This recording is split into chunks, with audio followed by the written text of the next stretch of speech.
The early morning sun filtered gently through the palm fronds of Obollo Kingdom, as His Royal Highness, Igwe Chukwuma Ugwu of stepped out of his palace in full regalia.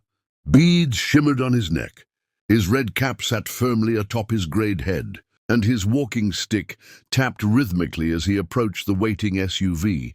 Today, for the first time in his life, the revered Igbo king was boarding a flight not for a diplomatic summit or traditional duty, but to visit someone far more important to him, his son. Dr. Arinze Ugwu Chukwuma is now a celebrated cardiothoracic surgeon in the United States. When Arinze was just a boy, he used to sit by the fire under the mango tree and listen to his father tell tales of valor, tradition, and honor.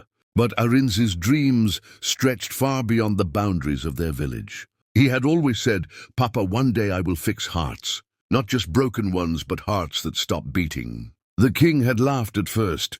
"You want to open people's chests like yams?" But he supported his son and sent him to medical school in University of Nigeria, Nsukka, Enugu State, and later to America. Now, over a decade later, the boy was a man. Not just any man, but Dr. Arinze Ugwu, chief of surgery at St. Luke's Hospital in Boston.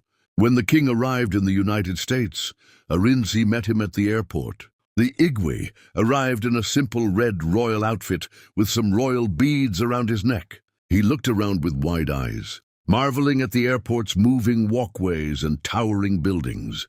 "Papandewo," Nu Arinze said, bowing lightly. "And you have no idea how proud I am to have you here." But the king smiled, his eyes moist. "No, my son. It is I who am proud. You have conquered a different kind of kingdom, one of knowledge and healing." Later that week, Arinze gave his father a tour of the hospital. Nurses, doctors, and even senior administrators paused to greet the elderly man, some even bowing out of respect for Arinze's culture and achievements. One nurse whispered, "That's the king of his hometown?"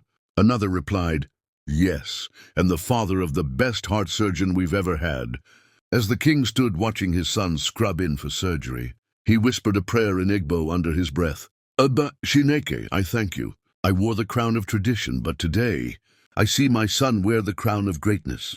And in that sterile hallway in a Boston hospital, the Ugwu of Obollo felt taller than he ever had on his throne.